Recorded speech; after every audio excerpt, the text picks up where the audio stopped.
Ça me fait plaisir de vous présenter Valérie ce soir pour un webinaire sur un thème original et intéressant, le thème de la pleine conscience. Et qu'est-ce que c'est qu'aimer en pleine conscience? Comment les pratiques et les exercices de pleine conscience peuvent agir à la fois sur un individu, mais bien sûr sur un couple. Et Valérie va nous parler à la fois de la théorie de la pleine conscience, mais aussi de la pratique de la pleine conscience. Et j'ai hâte qu'elle nous propose aussi des exercices. Valérie Félicès est une de nos coachs chez Profiler Connection et je la remercie beaucoup d'être là ce soir. Elle est enseignante de français avec une grande expérience, mais elle est aussi une coach formée en Attachment-Based Therapy est formée à une méthode énergétique qu'on appelle la méthode ST. Donc, elle nous fera aussi partager son expérience.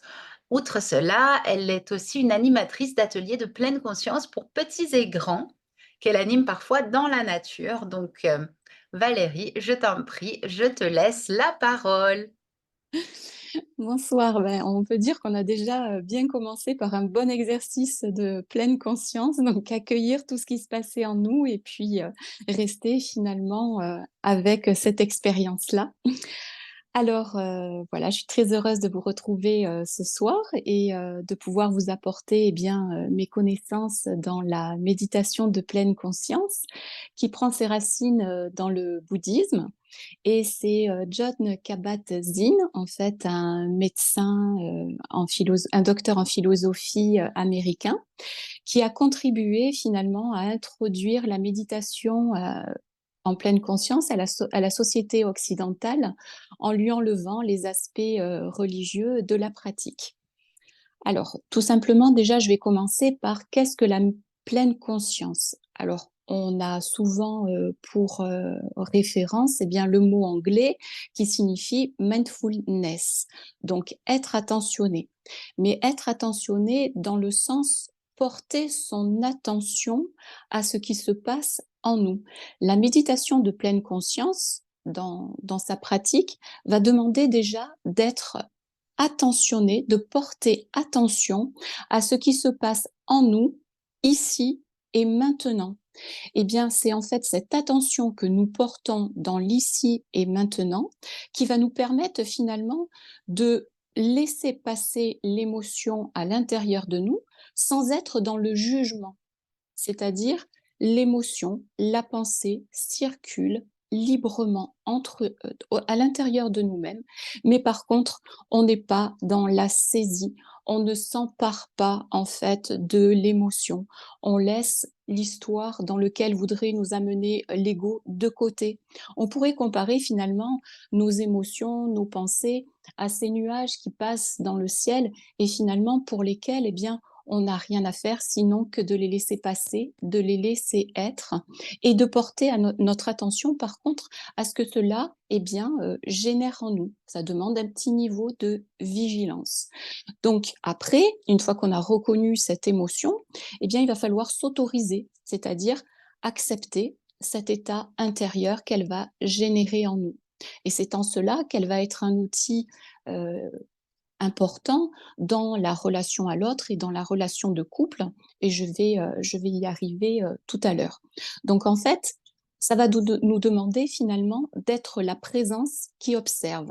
Et en observant les pensées sans jugement, on peut faire l'expérience de leur nature transitoire.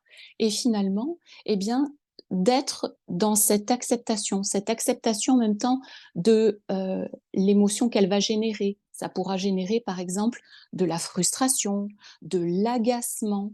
Il va falloir aussi accepter cet inconfort que va générer en nous l'émotion. Et cette pratique régulière, bien évidemment, la pratique de la méditation en pleine conscience n'est pas quelque chose qui est inné, pour lequel on est nécessairement formé. Elle va demander un véritable engagement envers soi. Finalement, la méditation en pleine conscience, c'est un rendez-vous que l'on prend avec soi.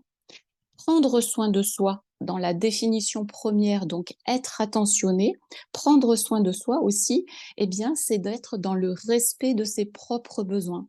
Et la pratique de la pleine conscience, quand finalement elle devient un rituel, elle devient une habitude, comme on peut dire, bah, de se lever le matin, de boire un café ou de se brosser le dent, elle va devenir quelque chose de régulier à laquelle on va s'accoutumer et on va s'habituer à cela. Alors Valérie, je me permets de te poser une question parce que pour moi qui suis baignée dans le yoga à la pleine conscience, je comprends aisément ce que tu dis, mais imaginons, qu'est-ce que c'est pour quelqu'un qui traverse une très grosse émotion plutôt douloureuse? C'est une énorme colère, une énorme tristesse. Ça veut dire quoi concrètement accueillir cette émotion, accueillir littéralement une tempête, quoi, une explosion émotionnelle, ça fait mal dans le corps. C'est quoi accueillir? Est-ce que tu peux, nous donner plus de détails pour que les personnes qui nous écoutent, elles comprennent de manière concrète ce que ça signifie? Puisque je dirais le premier réflexe quand c'est douloureux, ce serait plutôt: «Non, en fait, je veux pas rentrer là-dedans». Je te remercie et je Oui. Oui, ça fait partie aussi, eh bien des pratiques qui m'ont été apportées, lors de ma formation, ST en fait. On va, finalement amener l'autre à accueillir cette émotion, même si effectivement elle va être très douloureuse. C'est-à-dire que effectivement une forte colère va pouvoir envahir la personne, mais finalement, il va falloir que la colère, elle puisse circuler à travers, la personne. On peut être à côté de la personne pour l'accompagner dans cette émotion, mais véritablement, la pratique de la pleine conscience, eh bien, c'est aussi rester avec. Parce que bien sûr, on va tenter d'être dans le déni et d'être dans la non-acceptation parce que c'est un schéma habituel pour lequel on est accoutumé. Mais d'amener à prendre conscience à l'autre que c'est en se connectant, en rencontrant cette colère, en lui faisant face, en la faisant circuler dans toutes ces cellules en fait du corps qu'on va finalement, il y a un espace qui va venir se créer après. Et peut-être qu'après cette grosse colère, il va peut-être y avoir de la tristesse, mais effectivement, dans un premier temps, il va y avoir de la non-acceptation. Ça, c'est indéniable. D'où effectivement aussi la familiarisation avec la pleine conscience.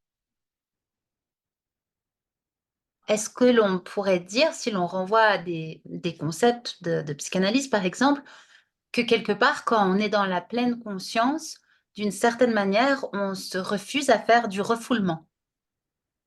Oui, oui, c'est ça. Oui, oui. En fait, quand on est dans la pleine conscience, eh bien, heu, on peut pas tordre la réalité. On va s'habituer au fur et à mesure de la pratique, d'être finalement présent avec cette colère. Et justement, dans le concept ST, ce n'est qu'après qu'on pourra imaginer la possibilité de se libérer de cette émotion qui est pas agréable. Mais il va falloir aller rencontrer la colère, va falloir aller rencontrer la tristesse pour pouvoir après, eh bien, l'évacuer. Et l'acceptation de l'expérience telle qu'elle est, c'est vraiment la base, en fait, de la pleine conscience. On aimerait que les choses ne soient pas comme elles sont finalement. Ça serait beaucoup plus agréable. Mais la pleine conscience va nous ramener, hein, si on fait vraiment cette pratique avec rigueur et avec un engagement pour soi-même, parce qu'avant tout, pouvoir rester à côté de la colère, eh bien, c'est aussi un engagement que l'on fait pour soi, pour pouvoir, eh bien, l'évacuer tout simplement en la faisant circuler. J'ai hâte que tu nous fasses aussi partager comment ça influe sur le couple, parce qu'évidemment, on se dit que si je suis en couple et que moi j'ai une très grosse colère, qui d'ailleurs souvent est en lien avec moi bien plus qu'elle ne serait en lien avec le conjoint, c'est comment ça m'a touchée, comment ça m'a réactivée. Si je laissais totalement libre cours à ma colère, on pourrait imaginer que l'impact relationnel serait très négatif. Donc du coup, moi j'ai hâte de t'entendre nous raconter comment ça influe sur le couple et je te laisse la parole. Alors, la méditation en pleine conscience, en fait, va nous amener à ne plus prendre finalement les choses personnellement. Même si l'autre ne semble pas apprécier, les efforts que l'on fait ou, s'il nous fait des reproches alors que l'on fait, de notre mieux, et bien finalement, heu, on on ne le prendra plus personnellement parce que grâce à la pleine conscience, on a appris à être finalement dans cet inconfort, dans finalement cet état un petit peu conflictuel où chacun, fait sa petite bataille, d'ego. Et bien tout cela, ça va être dépassé parce que ça va ouvrir un autre espace de communication. On va avoir accès finalement à une communication non violente, beaucoup plus bienveillante, empathique, ouverte à l'autre, en ne le prenant plus, personnellement. Alors, en quoi la pleine conscience, eh bien, elle peut être un formidable outil au service de la relation amoureuse? C'est elle va venir en fait calmer nos pensées, nos inquiétudes, nos doutes, nos perspectives d'avenir. C'est-à-dire, en étant dans cette acceptation de l'expérience, eh bien, on vit l'expérience telle qu'elle est, ici et maintenant.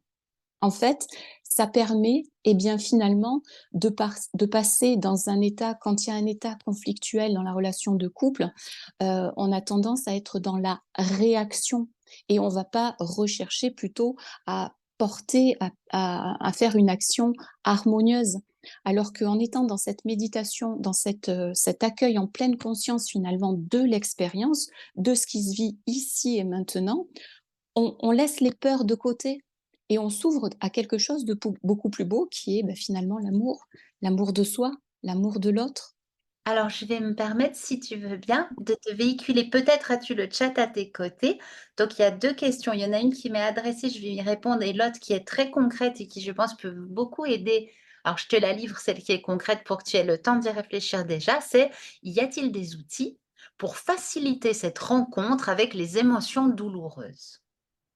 Et donc, pour la question qui m'était adressée, un collègue qui venait à des ateliers de pleine conscience que nous avons animés dans le lieu où je travaille me demandait, quel pouvait être le lien entre les ateliers auxquels il assistait et ce qu'on dit ce soir.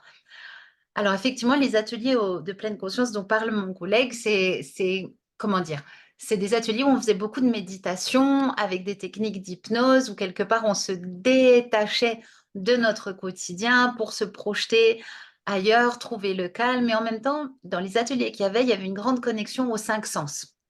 Ça, je connais mon collègue Olivier qui fait partie des coachs de Profiler Connection, et donc ce travail des 5 sens, par exemple, ramener à l'ouïe, à l'odorat et ainsi de suite, c'est une manière de sortir du flux ininterrompu des pensées en pagaille pour se poser à nouveau à l'intérieur de soi. Voilà un exemple de ce qu'il y aurait en commun. Alors Valérie, bien sûr, je te laisse la parole pour nous donner plus d'outils concrets, et je ferme mon micro. Alors, plus d'outils concrets. Alors, je pense comprendre la question dans le sens, en fait, comment aller dans la pratique? Alors, comme je le disais, au début, aller dans la pratique de méditation en pleine conscience, c'est véritablement déjà un engagement pour soi. On le fait, pour soi, pour pouvoir aller se rencontrer. Donc le premier outil, eh bien, c'est un engagement personnel, une volonté de changer ses schémas de pensée, de ne plus être dans des mécanismes automatiques. Il va falloir en fait véritablement, ne plus porter son regard vers l'extérieur, mais déjà le porter vers soi. Voilà, être, en intimité avec soi. Pour moi, c'est véritablement la méditation de pleine conscience. C'est un exercice que l'on fait pour soi, un engagement que l'on fait pour soi, de manière, eh bien, à rentrer en relation avec soi et se comprendre, en fait. Parce que bien souvent, avant que je pratique cette méditation en pleine conscience, j'avais pas, conscience de toutes les réactions, des points sur lesquels, eh bien, l'autre pouvait appuyer, qui pouvait générer chez moi de suite une réaction, égotique finalement. Puisque en fait, quand 2 égos, se parlent, eh bien en fait on s'entend pas. Alors premier outil vraiment, c'est revenir à soi. Ne porter son regard vers soi et ne plus le porter vers l'extérieur. Deuxième outil, c'est vraiment cette vigilance qu'il faut avoir avec, l'histoire que le mental va vouloir générer Par exemple, il y a eu un conflit, avec le conjoint et puis, on rentre dans l'histoire, le jugement et puis finalement ça nous emmène dans une histoire, mais finalement cette histoire elle n'existe que parce qu'on veut qu'elle existe. Donc en fait, cette vigilance de toujours se rapporter au moment présent, à ce qui circule en nous et c'est vrai que c'est pas agréable du tout quand on a des émotions fortes, d'y rester, accroché, de rester connecté avec cet état intérieur et au fur et à mesure, eh bien, on se rend compte que cet état intérieur, finalement, ne nous appartient pas. On n'est pas l'émotion. L'émotion, elle est là, elle circule, mais elle est fugace et si on la laisse passer et si on s'habitue à cet exercice qui est pas, agréable parfois et je le conçois, hein, voilà. Un autre outil qui favorise la méditation de pleine conscience, eh bien, c'est quand on est dans la nature, tout simplement. Ou bien quand on prend conscience le matin, quand on boit son café, bah, si on commence déjà à rentrer dans le fil de l'histoire de ses pensées et qu'on n'est pas là, finalement, à savourer ce café, eh bien, on n'est pas dans la pleine conscience. Alors, un exercice qui m'a été proposé, qui était très intéressant, on nous a fait manger, en fait, un raisin sec. On l'a mis dans la bouche et on nous a demandé de le manger en pleine conscience pour en ressentir justement la texture, le goût et voilà, être vraiment habitué à chaque fois qu'on sent que on part dans le mental à revenir, sur la présence à soi. Alors, si je puis me permettre un petit tour aussi, par la psychologie, tu as évoqué un concept qui me parle, que moi qu'on m'a enseigné comme étant la diffusion, c'est-à-dire le fait de séparer soi et ses émotions. Alors là-dessus, je voulais rebondir en vous disant que la langue française, pour le coup, elle est mal foutue sur ce sujet, puisqu'on dit: «Je suis triste», hein, verbe être, donc identification. «Je suis en colère» et nanani nanana. Alors quelques-unes des émotions sont exprimées autrement. «Je me sens coupable», ce qui est déjà mieux, «je me sens». Mais si vous prenez par exemple la langue tibétaine, pour se faire, une idée, cette option, elle n'existe même pas. On dit, «Il y a quelque chose, il y a de la tristesse, il y a de la colère». Vous voyez comme déjà c'est loin? Il y a, c'est même pas moi, c'est même pas je. Comme si il y a, elle passe dans la pièce, la tristesse, la colère. Vous voyez déjà comme on n'est plus dans l'identification, on est vraiment dans cette diffusion. Je ne suis pas mes émotions. Ainsi donc, quand par exemple, comme tu le disais, suite à une dispute avec le conjoint, on peut être débordé par une émotion magistrale, hyper douloureuse, et ben, cette émotion va passer. Je ne vais pas rester dans cet état. De toute façon, une vague, quand elle atteint un pic, tôt ou tard, elle redescend. Donc, je ne suis pas cette colère, je ne m'identifie pas à ça, je suis beaucoup plus que ça. Je suis tout un être qui est traversé par plein de choses et avoir conscience que tout est fugace. Donc, comme le disait une de nos intervenantes qui a fait une question intéressante, qui nous disait, ben, en fait, la pleine conscience, c'est être observateur. Être observateur sans jugement. Et enfin, la pleine conscience, comme elle disait, c'est prendre le temps de comprendre le message de l'émotion et le laisser partir. Prendre le temps de pas de comprendre le message de l'émotion et le laisser partir. Veux-tu rebondir là-dessus? Oui, oui, oui, oui, c'est ça, c'est vraiment ça en fait, hein. En fait, ça va passer par l'attention que l'on porte à l'émotion, donc on a cette attention. Finalement, ensuite, on ressent, on observe ce qu'elle génère en nous. Ensuite, ça génère une réflexion qui va passer ensuite à une action harmonieuse. C'est vraiment la laisser passer, la laisser suivre le flot de ce qu'elle doit laisser passer en nous. Je vais vous donner un exemple. Lors d'une conversation que j'ai pu avoir avec, un parent d'élève où d'un coup, je vois où il veut en venir et je ressens un profond agacement à l'intérieur de moi-même. Mais cet agacement, c'est une émotion qui m'appartient parce que j'ai l'impression que je peux pas parler ou que je suis pas entendue. Ça va générer une frustration et si je vais plus loin, bah, je comprends que finalement cette frustration, elle a un lien avec une incompréhension. On parle pas le même discours.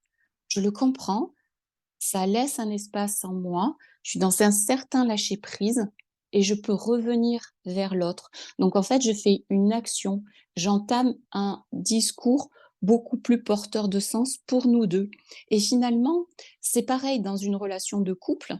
quand on va laisser cet espace, même si l'autre, si le conjoint ne pratique pas la méditation en pleine conscience, mais le fait que nous le fassions, eh bien, ça va entraîner par effet miroir, hein, par systémie, je crois que c'est le terme qui est utilisé, finalement, quelque chose qui va se mettre en place. OK, c'est intéressant. Merci de cet apport avec cet exemple. Alors du coup, je vois beaucoup de liens. Je pense que peut-être certains parmi vous sont formés à la communication non violente, à la CNV, qui peut s'appliquer dans toute relation, mais bien sûr et évidemment dans une relation de couple. Je vois beaucoup de liens entre cette communication non violente où on prend le temps d'observer, où on répond en disant «je» sans accuser, en prenant ses propres responsabilités.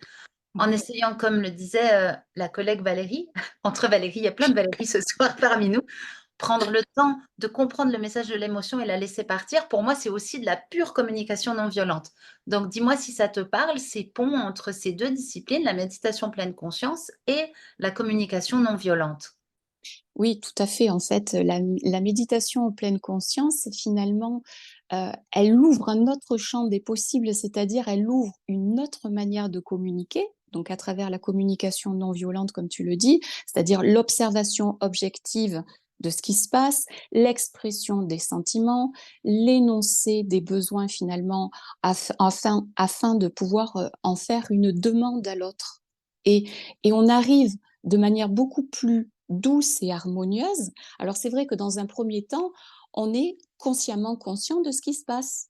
Et puis au fur et à mesure des pratiques, on devient inconsciemment conscient et finalement, ben, ce genre de communication-là s'instaure de manière beaucoup plus naturelle et elle ouvre du coup une autre manière, eh bien, d'être en relation avec l'autre.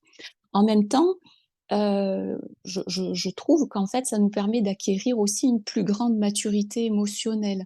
C'est-à-dire que comme on est à même, finalement, de pouvoir rester avec ces émotions qui sont complètement inconfortables, et qu'on n'aimerait pas et finalement qu'on apprend à rester avec, ça nous permet aussi de pouvoir imaginer ce qui se passe dans l'autre.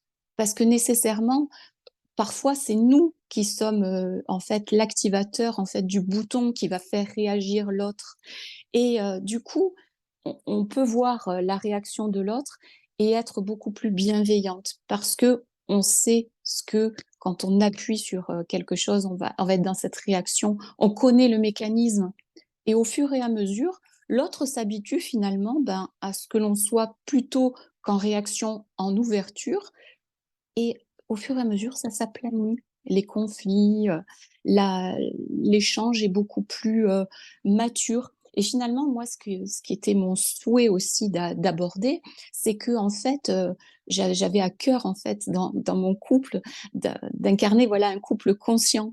Mais en fait, je me rendais pas conscience que pour pouvoir l'incarner, il fallait déjà que moi-même, je sois dans cette pleine conscience. Donc en fait, il a d'abord fallu que je refasse un retour à moi-même. D'où ma responsabilité dont tu parlais tout à l'heure, la responsabilisation en fait de ses actes et de ses manières d'être, par rapport à l'autre. Voilà, alors je vais rebondir aussi sur un commentaire ici. Donc en CNV, en communication non violente, derrière toute émotion se cache un besoin, nourri ou pas. Donc ça répond pour moi à ce que disait Valérie dans le sens, aussi se connaître soi, donc pouvoir, connaître ses fragilités, ses forces, ses besoins et en faire une demande claire. Ça, c'est un pilier de la communication non violente. Ceux qui lisent par exemple Jacques Salomé, on travaille beaucoup sur ça, la demande claire des besoins. Mais ce qui me vient aussi, c'est que il quand tu disais Valérie qu'il faut une pratique régulière, moi je pense à des ouvrages où ils nous disaient vraiment des ouvrages de pleine conscience, à la limite méditer 5 fois 1 minute par jour en pleine Oui, conscience, c'est rien du tout, oui, 5 fois 1 minute, c'est ridicule. Mais si vous faites ça vraiment tous les jours, cette discipline et cette façon de se percevoir autrement va vous faire évoluer et donc va agir dans votre système, dans votre systémie autour de vous. Puis ce que tu as dit de très riche, c'est que c'est super important de connaître son conjoint pour savoir où ne pas appuyer. Et si voilà. on a appuyé sans faire exprès pour conscientiser les fragilités de l'autre et avoir plus de recul. Moi, c'est aussi pour ça que sur Profiler Connection, on a beaucoup travaillé sur les profils psychologiques. C'est pour ça qu'on propose des accompagnements en coaching. Déjà pour comprendre son propre profil, pour comprendre ses besoins sur plein de sujets, tendresse, sexualité et ainsi de suite. Mais aussi pour envisager de comprendre le profil de l'autre ou ne pas appuyer. Moi, je pense souvent à ce joli adage qui dit: «Marche doucement parce que tu marches sur mes rêves». Ben c'est vraiment ça, quand on approche une personne aimée, ben doucement, on marche à petits pas, surtout si on connaît bien soi et l'autre, pour aller avec le plus grand respect. Je ne sais pas si pour toi ça résonne? Oui, tout à fait et c'est vrai que, depuis, que je la pratique, comme tu disais, c'est vraiment quelque chose qu'on va faire, au quotidien et qui peut nous servir en fait, que ce soit, au travail, que ce soit dans nos relations amicales, que ce soit dans nos relations avec notre conjoint. C'est à un moment donné, s'arrêter, se poser et se dire: «Voilà, par exemple, je suis en train de manger à midi. Est-ce que je mange en lisant mes textos, en regardant mon cours, qui ou est-ce que vraiment je me pose et je mange en conscience?» Déjà ça, voilà, dans ces gestes-là du quotidien. La présence qu'on peut apporter à l'autre aussi. Tout simplement se dire: «OK, là je me pose pour être présent à l'autre, à l'expérience qui se passe ici et maintenant». Et oui, c'est vraiment quelque chose qui doit enfin qui peut être une pratique quotidienne et qui ouvre, une autre perception, même du monde, je vais dire, parce qu'en fait, la pleine conscience nous permet de nous connecter à notre intuition, à nos aspirations les plus profondes et en même temps de s'apporter, voilà, cette bienveillance et cette compassion déjà à soi pour être à l'écoute de ce qui se passe à l'intérieur de nous et finalement, on peut, ainsi dans cette, écoute silencieuse et empathique et bien, accueillir tout ce qui se passe ici et maintenant. En profiter pour demander si toi, il y a des conseils de lecture ou de pratiques que tu aurais, pour les personnes qui nous écoutent, pour qu'elles puissent aussi, pratiquer la pleine conscience, ce qui est absolument essentiel? Alors, moi oui, je j'ai retenu un livre c'est l'ouvrage d'Olivier Roerich, Raurich, La pleine conscience au cœur de la relation amoureuse. Alors on peut le trouver sur YouTube, hein, il propose, pas mal d'interventions autour de cela et c'est vrai que, c'est un ouvrage dont je me suis servie aussi pour animer, ce webinaire, ce soir. Parce que, outre le fait que j'avais mon expérience personnelle et puis, les connaissances et compétences que j'avais pu acquérir lors de mes différentes certifications, dans ce travail de pleine conscience, j'ai trouvé cet ouvrage vraiment de qualité. Si Valérie, moi je pensais aussi aux différents ouvrages de Mathieu Ricard. Si vous avez, l'occasion, plaidoyer pour l'altruisme et ainsi de suite, où il nous parle vraiment justement, de pleine conscience au quotidien, de comment on peut vivre ça. Je rebondis sur une remarque qui est là dans notre chat. Écouter l'autre en conscience change fondamentalement une relation. Ah ça, c'est vrai et ça demande en même temps beaucoup de recul, n'est-ce pas?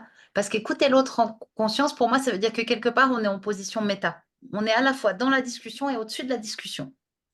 Et des fois, selon le sujet, eh bien, on aura cette sagesse, cette possibilité d'écouter l'autre en étant centré sur l'autre. Et parfois, comme on le disait tout à l'heure, si quelqu'un appuyait sur un trigger, un de nos sujets sensibles, un déclencheur, ben, on n'arrive plus à avoir une communication centrée sur l'autre. On est à fond dans la blessure et c'est difficile de prendre cette hauteur qui constitue justement le fait d'écouter en conscience. Qu'est-ce que tu en penses, Valérie? Oui, oui, oui et c'est là justement que je pense, à quelque chose qui est vraiment, remarquable dans la pleine conscience, c'est que, en fait, ça nous dessert pas, en fait, d'être dans cette écoute bienveillante et empathique de l'autre. Au contraire, ça nous apporte justement cette sagesse et il y a une certaine forme de reprise de pouvoir sur soi. On se sent, beaucoup plus à même, on se sent plus posé pour pouvoir exprimer à l'autre, une fois qu'il a pu parler, eh bien notre ressenti. Et finalement, à chaque fois que j'ai pu, l'expérimenter, que ce soit, avec, un ami, proche ou avec, mon conjoint ou, même des fois avec des élèves, eh bien, en fait, ça apaise les choses, ça apporte de l'harmonie. Voilà. Encore nous partager, une réflexion qui est là sur le chat, donc l'auto-empathie, puis vient l'empathie à l'autre. Donc c'est-à-dire prendre le recul nécessaire pour tenter de comprendre un autre point de vue que le nôtre, mais aussi effectivement avec une forme d'auto-empathie. Parce que alors moi aussi je suis vraiment très intéressée par la pleine conscience, donc ça fait un moment que je lis des trucs là-dessus et que j'essaie de la pratiquer. Il y a certains ouvrages qui sont hyper culpabilisants. Et ça, c'est un écueil dans lequel il est vraiment pas judicieux de tomber. Parce que si en plus on a la charge d'avoir une émotion douloureuse, mais en plus de se dire derrière c'est pas bien, et puis je suis pas en conscience, et puis là je suis pas présent à l'autre, et c'est une catastrophe. C'est-à-dire, vous pouvez être sûr que l'émotion douloureuse, elle va devenir gigantesque. Donc c'est plutôt auto-empathie. J'aime beaucoup que ça ait été dit en premier, parce que c'est peut-être comme ça qu'on va pouvoir véritablement s'ouvrir à l'autre si déjà on ouvre son cœur à soi sans se juger constamment. Est-ce que Oui. ça te parle également? Oui, oui, oui, tout à fait. En fait, c'est ce que nous avons été, amenés justement à intégrer, dans nos pratiques, dans cette formation, ST. En fait, on médite régulièrement et le mot, en fait, qui revient le plus souvent, c'est voilà, cet amour, cette bienveillance et cette compassion que vous êtes à même d'apporter aux autres. Apportez-vous-la d'abord à vous, vraiment avec amour, avec compassion, avec bienveillance. Et c'est vrai que j'étais pas, en tout cas je parle pour moi du coup, j'étais pas habituée, nécessairement à faire cet exercice-là. Même peut-être, à m'accorder ce temps de méditation. C'était pas habituel, chez moi de le faire et c'est, en pratiquant régulièrement avec, déjà le on va dire la cohésion de groupe et en même temps avec cette volonté finalement d'être bienveillant aussi vis-à-vis de soi-même, hein. Notre formateur nous le dit souvent: «Charité bien ordonnée commence par soi-même», mais effectivement, c'est vrai, cette autocompassion, elle est vraiment importante. Je continue sur une autre question. Alors, c'est drôle parce que ça va rebondir sur quelque chose que tu as dit. Alors, tu vois, elle est rigolote, ta question. Doit-on être toujours conscient qu'on est dans la pleine conscience ou est-ce quelque chose que l'on peut faire ou être naturellement, peut-être avec l'expérience? Qu'en dis-tu? Oui, alors oui, vraiment, pratiquer, en fait, la méditation pleine conscience, régulièrement et bien, en fait, ça va devenir, une nouvelle manière, d'être. Finalement, on va intégrer parce que, on a tellement, habitué notre cerveau, finalement, à revenir dans un nouveau mode de fonctionnement.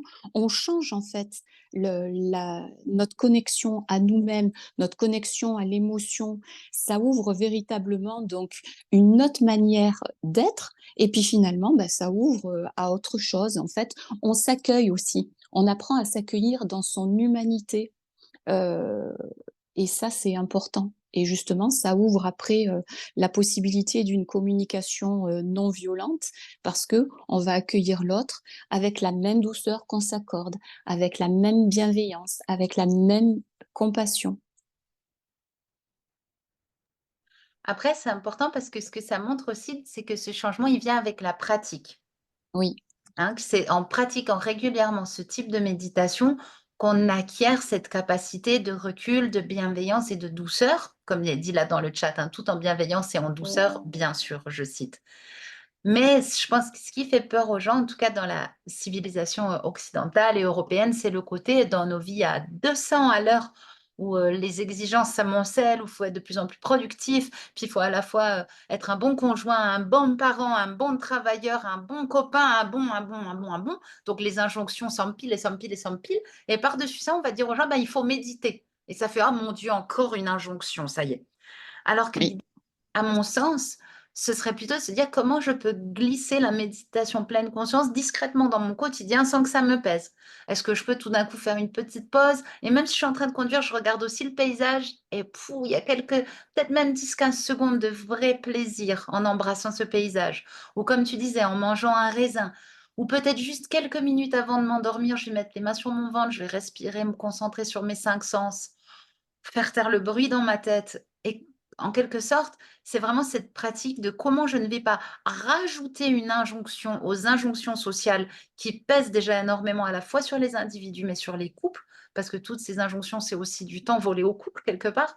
Mais comment en fait la méditation va être empreinte dans mon quotidien, dans les petits actes de la vie, comme tu disais, au contact avec la nature et tout ça. Et comment, bah, comme le suggérait Karine dans sa question, ça va devenir un nouveau naturel. J'en aurais même plus à faire d'efforts. Alors peut-être pas jusque-là, mais disons que dans beaucoup de cas, ce sera naturel. Est-ce que toi, tu vois ça aussi comme ça? Oui, oui, oui, tout à fait. Je le vois comme ça et quand j'ai commencé à pratiquer, la méditation de pleine conscience eh bien, c'était, voilà, c'était d'abord, en fait, ouais, bon, allez, il faut méditer, et puis après, c'est devenu quelque chose qui faisait partie du quotidien et surtout pour lequel, en fait, j'observais à quel point ça me permettait d'être moins anxieuse, d'être moins tendue, d'être moins stressée, d'être moins aussi, le regard porté vers le passé, vers, peut-être des situations, traumatiques qui avaient pu, un peu, générer un inconfort. Ça a apporté aussi une lumière, hein, finalement, cette lumière de conscience, cet esprit éveillé qui permet en fait de se reconnecter à sa propre nature. Moi, véritablement, voilà, c'est ce que ça m'a apporté, c'est d'être OK, en fait, avec ce qui se passait. Oui, si je ressens une émotion de tristesse, m'autoriser à pleurer, voilà, parce que aussi, je m'autorise, s'autoriser, à vivre l'émotion telle qu'elle est. Se lever le matin et puis pas être, en forme alors que d'habitude on est un petit peu plus positif, c'est OK aussi, c'est une émotion. Véritablement, en fait, la méditation en pleine conscience va nous demander d'être de plus en plus authentique avec soi-même. C'est-à-dire d'être dans cette acceptation de ce qui se passe en nous, mais de manière authentique. Par exemple, si, voilà, par exemple, l'émotion de colère, je suis pas là à me dire, le matin, voilà, je suis avec mon conjoint, je descends, je suis en colère, je sais pas, je suis en colère et je tords pas la réalité. C'est-à-dire, je vais pas faire style, j'ai un grand sourire, je mets l'émotion sous le tapis et puis, je dis rien à l'autre. Non, alors, lui dire: «Bah, écoute, là, tu vois, je sais pas, je me lève ce matin et je suis un petit peu, remuée.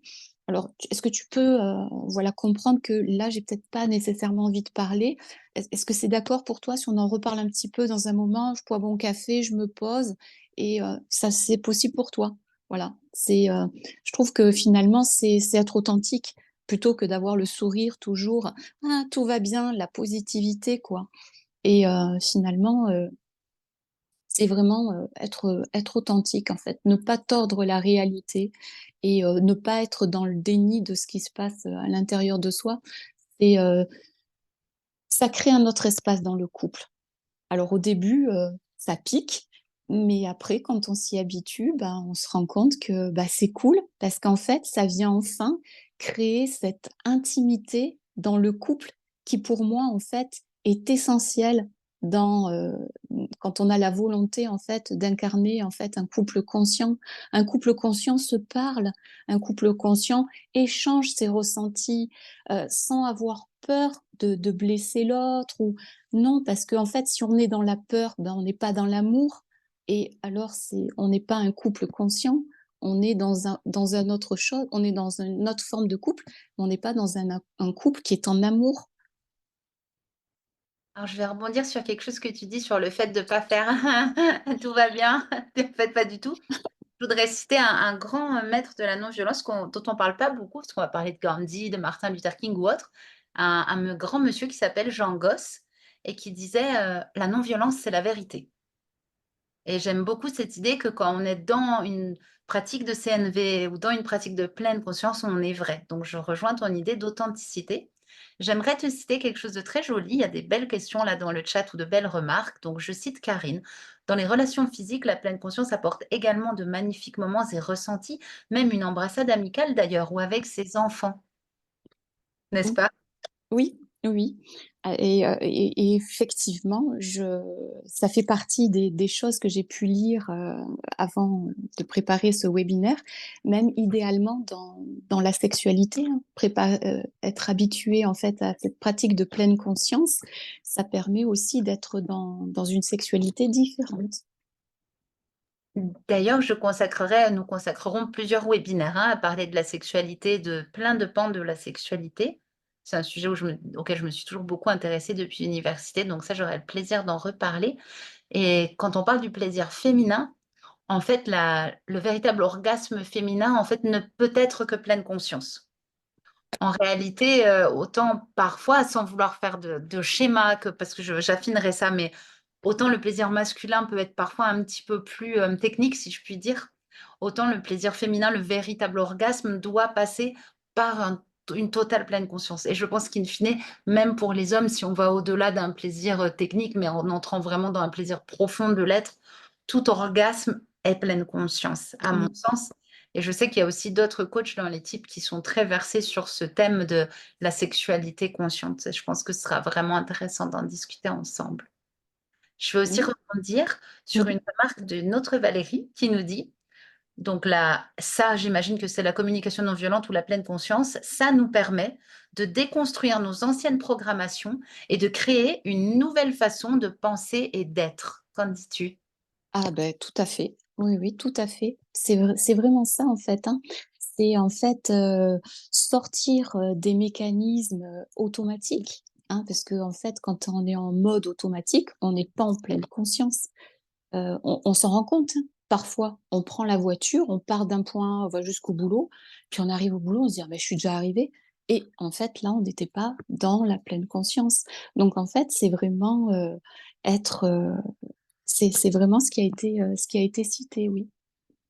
Alors, j'ai bien aimé aussi là, un commentaire que je viens de lire qui qui n'est pas complètement faux malgré tout. Donc Dominique nous dit: «D'expérience, il vaut mieux que les 2, je veux dire les 2 membres du couple, hein, pratiquent la pleine conscience» ou non, là il a dit la CNV, la communication non violente, «car sinon ça bug douloureusement».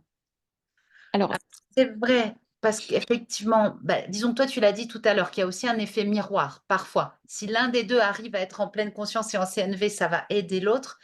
Mais il est vrai qu'avoir communiqué sur ce sujet, voire même avoir pratiqué ensemble, avoir étudié ensemble des éléments de CNV et ainsi de suite, ça peut être vachement aidant. Je fais un petit aparté pour les couples qui pourraient être là ou ceux qui voudraient accompagner des couples, qu'il y a ce qu'on appelle les petits cahiers d'exercices que vous pouvez commander. C'est des petits outils de psychologie et de développement personnel. Et il y a des petits cahiers d'exercices sur la communication non violente. Et ça, si vous voulez un jour commander sur n'importe quel site, les petits cahiers d'exercices de communication non violente, c'est plein d'exercices concrets pour vous aider à faire ça à deux. Et toi Valérie, qu'est-ce que tu en penses? oui, oui, c'est vrai que idéalement, si, les 2 dans le couple sont, dans cette, volonté-là, dans cette dynamique-là, effectivement, ça ne peut qu'être bien. Après, par expérience, dans mon couple, je suis la seule à pratiquer la méditation de pleine conscience, et on est quand même un couple de 30 années, de vie, commune. Et du coup, ayant changé moi-même mon mode de fonctionnement et mon rapport à moi-même et mon rapport à l'autre, eh bien, je rapporte à mon mari, toutes ces expériences et ces pratiques, que je lui partage, et sans parler, tu vois? Là, j'ai de la méditation en pleine conscience, c'est mieux, ni ni na. En fait, tout simplement en étant moi avec ce nouveau mode opératoire, ce nouveau mode de fonctionnement, bah, j'ai pu constater des changements, dans sa manière, d'être, de communiquer. Et l'autre jour, justement, avant d'aborder ce webinaire avec lui, je lui demandais qu'est-ce qu'il en pensait, et il me disait qu'effectivement, bah, ça lui avait apporté, une autre manière d'être dans la relation, puis finalement tout s'est fait harmonieusement. Donc en fait, je pense que ce que j'ai, abordé ce soir, c'est aussi, tout simplement le fruit de mon expérimentation et pour le coup, je peux dire que ça fonctionne. Voilà, même si un des 2 ne médite pas en pleine conscience, il y a d'autres manières de méditer en pleine conscience ou d'être, spirituel, tout simplement, bah, d'être connecté à la nature et de pouvoir échanger ça avec son conjoint, c'est déjà, une belle expérience, en soi, quoi.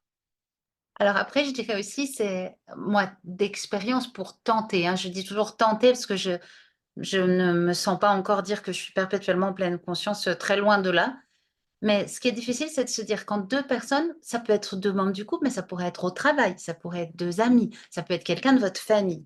Si vous, vous essayez vraiment d'être dans cet espace empathique de pleine conscience, mais qu'en face de vous, vous êtes, je dirais, face à quelqu'un qui serait quasiment dans l'archétype opposé, donc vous pratiquez une communication empathique, non violente, vous ne dites pas tu, vous n'accusez pas, vous parlez au jeu, vous parlez de votre intériorité, de vos émotions. Moi, j'ai aussi envie de dire, par expérience personnelle aussi, hein, à quel moment vous allez être débordé? C'est-à-dire à quel moment la personne va finir par appuyer sur un de vos déclencheurs et l'émotion va être trop forte.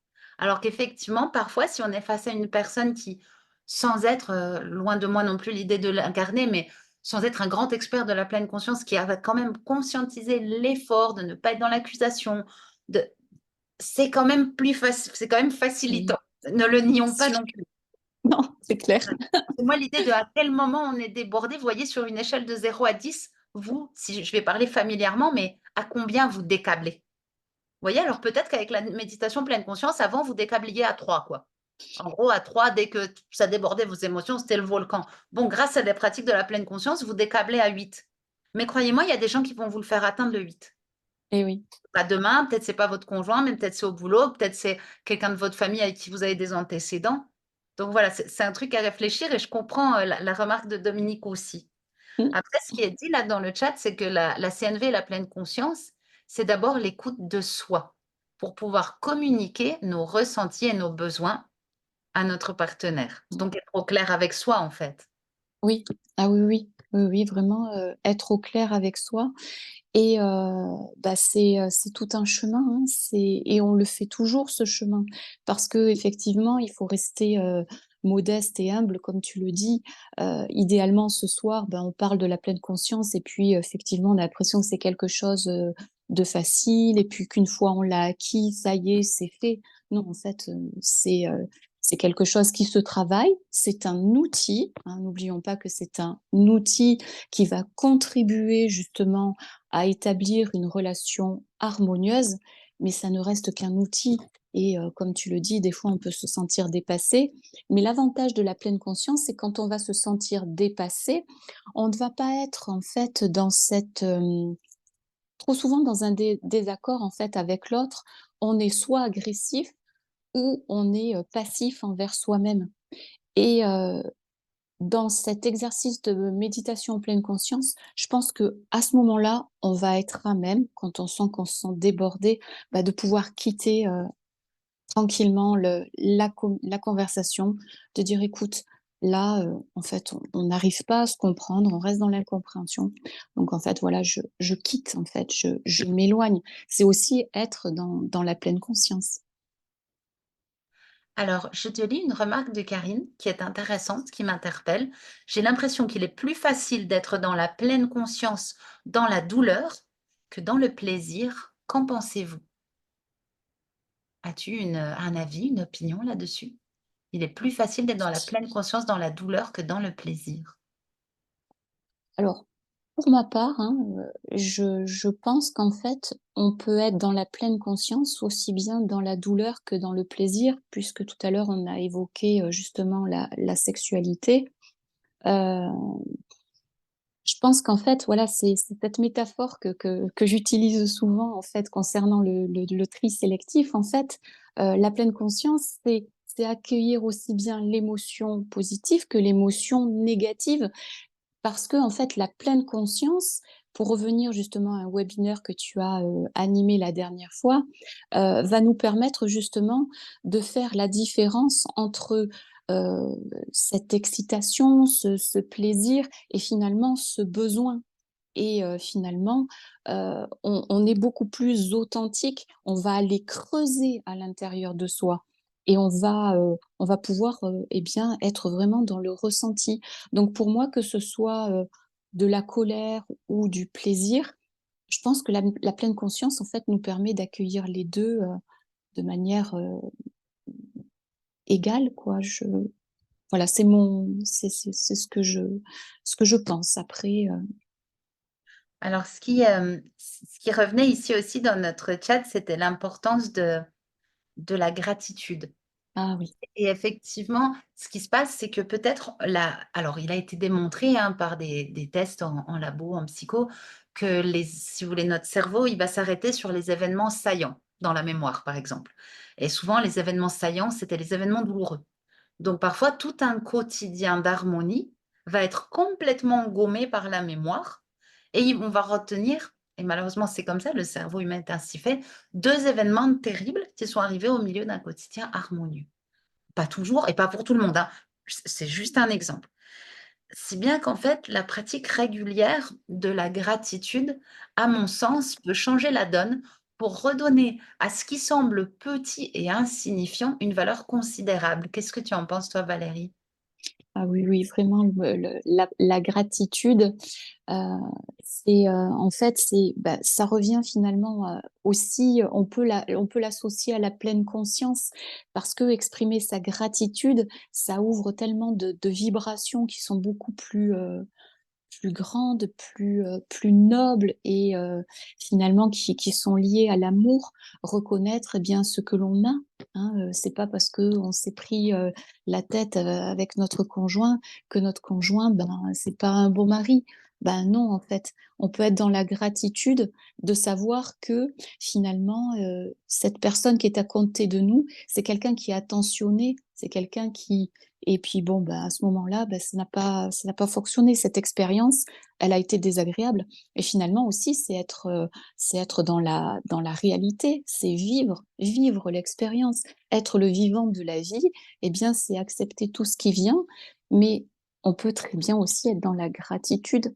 C'est pas incompatible, même si, en fait, idéalement, on aimerait bien que toutes les expériences, eh bien, soient telles qu'on aimerait qu'elles soient, mais malheureusement, on sait que la réalité n'est pas tout le temps comme ça et être dans la gratitude, eh bien, c'est vraiment quelque chose qui me paraît fondamental.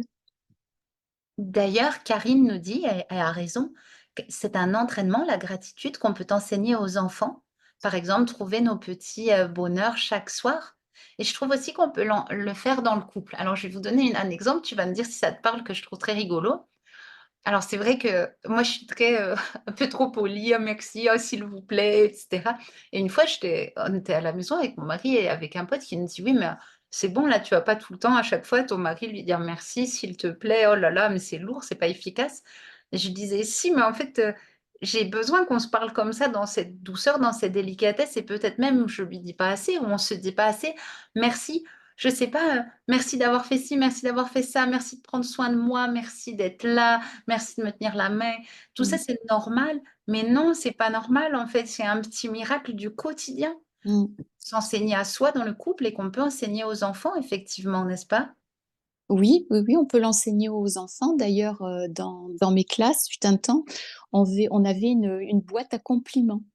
Et en fait, les élèves donc, lisaient, le petit message et on savait pas qui l'avait écrit ou on le savait et en fait, ça laissait un espace: «Ah ben merci, ça me fait super plaisir, tu as dit que, quand tu me voyais sourire le matin, quand tu me voyais sourire le matin, ça te mettait en joie». Voilà et en fait, de créer aussi, chez les enfants cette dynamique de dire merci. Par exemple, moi, je suis attentive à ce que les enfants, les élèves, le matin me disent: «Bonjour». Je leur dis: «Bonjour» et je leur rappelle comme quoi c'est important. On se dit bonjour, on se regarde, on est présent à l'autre et dans mes cours, je pratique vraiment ça régulièrement sans rentrer dans quelque chose de je le pratique. cette manière d'être, en fait, nouvelle que j'ai aussi, je le ramène dans mon enseignement et mes élèves le ressentent et en fait, je suis vraiment dans cet enseignement, dans cette transmission du cœur, même si des fois, ils me font péter un câble, hein, voilà, mais bon, c'est beau. Ah là là, des professeurs comme toi ou des institutrices comme, mon amie Karine ici présente, on en rêve et vous incarnez, tellement joliment ces valeurs qu'on voudrait plus universelles dans l'enseignement ou dans différents services. Ça fait tellement du bien et je pense que c'est tellement quelque chose qui reconstruit les gens et il y a aussi quelqu'un qui nous proposait, je suis sûre que tu connais l'idée de, tu sais, le cahier avec les 3 kiffs par jour. Mmh. Tous les soirs, tu notes 3 kiffs, 3 trucs trop cool que tu as vécu dans la journée et même quand tu as vécu une journée toute pourrie, tu peux toujours trouver 3 kiffs par jour. Oui. Alors je fais pas ça, les 3 kiffs par jour, mais c'est vrai que c'est cette gratitude, voilà, du chemin parcouru, des personnes rencontrées, des expériences même traversées. Parce que même si l'expérience moi je parle souvent de cadeaux mal emballés, si l'expérience nous paraît au départ, souffrante, derrière il peut y avoir quelque chose de plus grand, qui va ouvrir une autre compréhension et finalement, ben, avec le temps, pas tout de suite, hein, quand même, quand l'expérience n'est pas terrible, mais on arrive aussi à éprouver de la gratitude et je pense qu'il faut aussi enfin, en tout cas, je pense que c'est important, d'exprimer aussi sa gratitude à l'autre, comme tu disais tout à l'heure et d'être reconnaissant, d'être dans la gratitude pour les personnes qui nous aident à cheminer et qui nous aident à être dans la compréhension de tout cela. Moi, je sais que ce soir, j'ai une pensée pour, mon instructeur de méditation, qui m'a, pendant 3 ans accompagnée dans cette compréhension-là. La première fois que je l'ai rencontré, quand il a parlé de paix intérieure, je me suis dit: «Waouh, super, j'y suis!» J'avais l'impression d'être dans la paix intérieure. C'était tout au début et au bout de 3 ans, bah, je peux dire que je commence à goûter, voilà, ce goût, cette paix intérieure, cet apaisement que peut offrir la méditation de pleine conscience. En fait, tu vois, il y a quelqu'un qui a adoré, Karine, qui dit tellement merci pour cette expression, un cadeau mal emballé.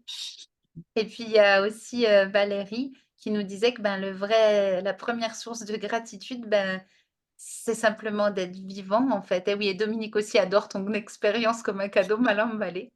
Et il est vrai que, ben, la première gratitude, ce serait déjà d'être là, d'être Mmh. en vie et de l'exprimer à soi et de l'exprimer dans son couple. Et ça, c'est peut-être quelque chose qu'on peut faire, comme je disais aussi, une petite minute de méditation en regardant un beau paysage, en promenant son chien, en, buvant son café, en mangeant un raisin. Mais ça peut être ça aussi, un cahier de gratitude comme Frédéric le propose ici, un cahier des 3 kiffs, je ressens de la gratitude en ouvrant les yeux le matin, en prenant une Mmh. douche chaude. Bah, ouais, j'ai l'eau courante et j'ai une douche chaude, c'est un truc de fou, en fait. Vous Mmh. voyez? Oui, oui. Oui, oui et je pense à certaines personnes qui ont, traversé des événements, traumatiques dans leur vie et qui, en pratiquant, la pleine conscience et bien, font, je trouve un gros travail d'acceptation et de pardon parce que, pour avoir accompagné des personnes dans ces situations-là, je suis vraiment admirative en fait de la force de résilience que ça peut, générer chez certaines personnes et leur permettre heu, de dépasser, ces situations-là et de pouvoir, enfin voilà, renaître à autre chose, même si, des soucis après peut-être de santé peuvent demeurer, mais en tout cas, oui, c'est un bel outil. Oui et c'est vrai qu'en psychotraumatologie de nos jours, autant bien les 2 outils les plus reconnus, c'est le MDR et les thérapies cognitives et comportementales. Mais à côté de ça, la pleine conscience est un sujet qui est de plus en plus évoqué en psychotraumatologie. Donc tu as raison pour les personnes qui ont vécu des choses très, très dures, mais ça peut être aussi avoir vécu des choses très dures en couple, avoir été victime de violences conjugales, avoir été victime de viol. C'est des choses tellement difficiles qui vont impacter le couple à venir, bien entendu. Mmh. Et comment effectivement la méditation pleine conscience peut aider à se reconstruire. Alors c'est sans doute mieux d'être accompagné. Quand il y a eu Mmh. un psychotrauma très lourd, je pense qu'être accompagné dans une pratique de méditation pleine conscience, c'est important pour ne pas forcément se retrouver tout seul face à des reviviscences très pénibles. mais pouvoir avoir quelqu'un qui est avec vous dans le bateau et qui rame à vos côtés, je trouve que c'est quelque chose d'aidant. Et je rebondis aussi sur quelque chose d'amusant que nous dit Karine. Elle dit, «La pleine conscience, c'est aussi du silence avant le lever des enfants». Mais j'aime bien l'idée de silence, enfin de comment je vais être présent à moi afin d'accueillir les autres. Je vais prendre un petit instant. Par exemple, c'est pour les professionnels du soin comme moi ou d'autres collègues, ben, c'est avant d'accueillir un nouveau patient, même si, ben, des fois les patients s'enchaînent et c'est comme ça, je vais respirer, je vais accueillir quelqu'un avec le sourire et je prends au moins mais même 3 respirations avant d'ouvrir cette porte, hein. Ça te parle à toi aussi, Ah oui, oui, oui, tout aisément. à fait, tout à fait, tout à fait, oui, oui, oui.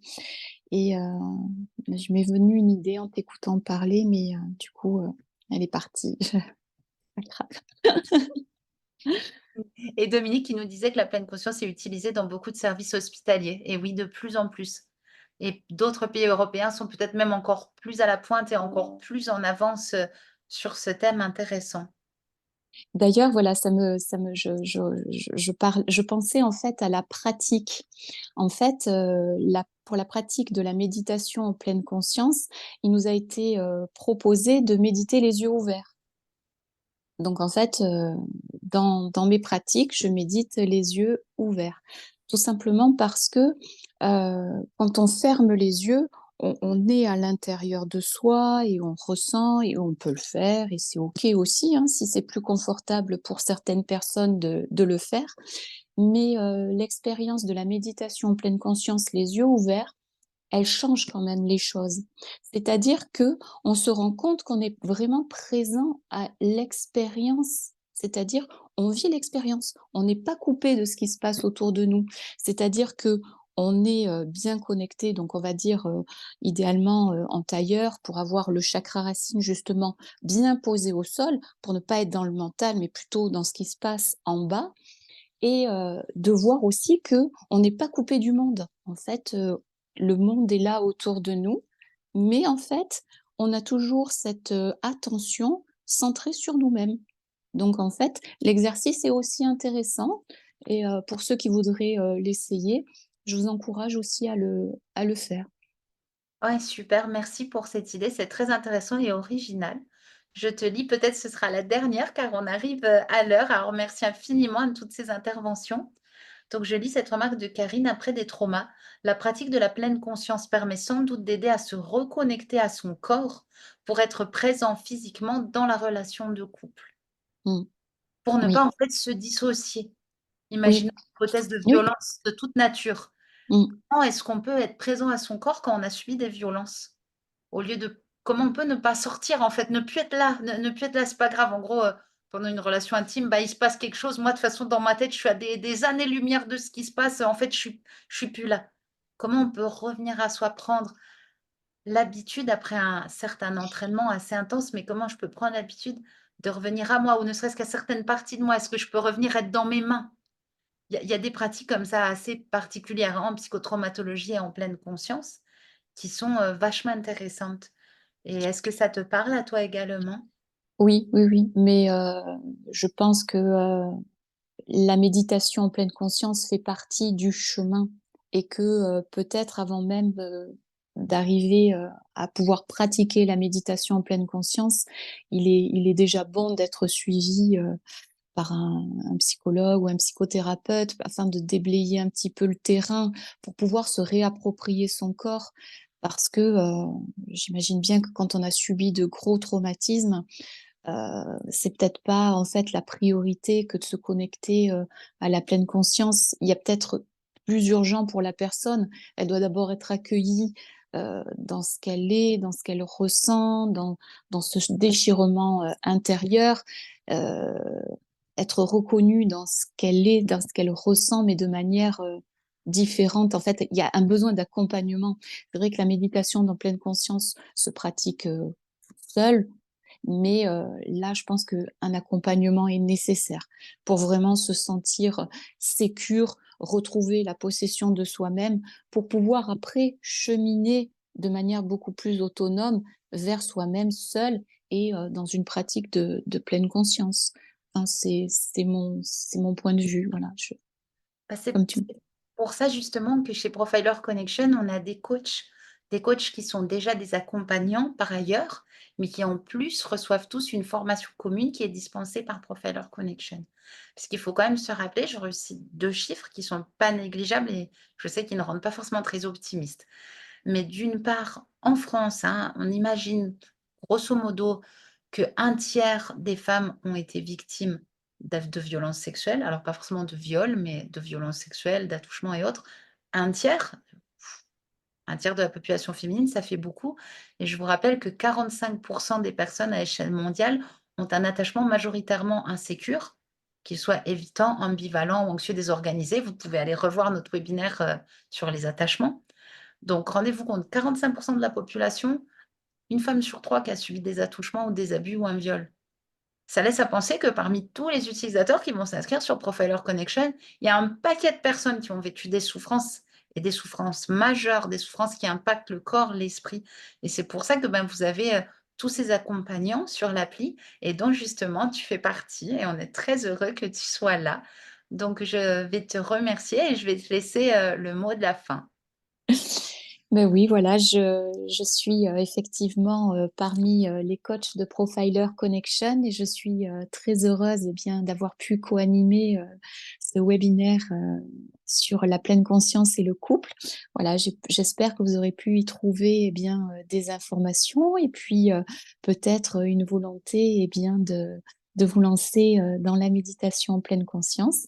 En tout cas, voilà, je vous souhaite une belle soirée et je vous dis à très bientôt pour un prochain, webinaire avec, Fleur Bonobo Vapereau.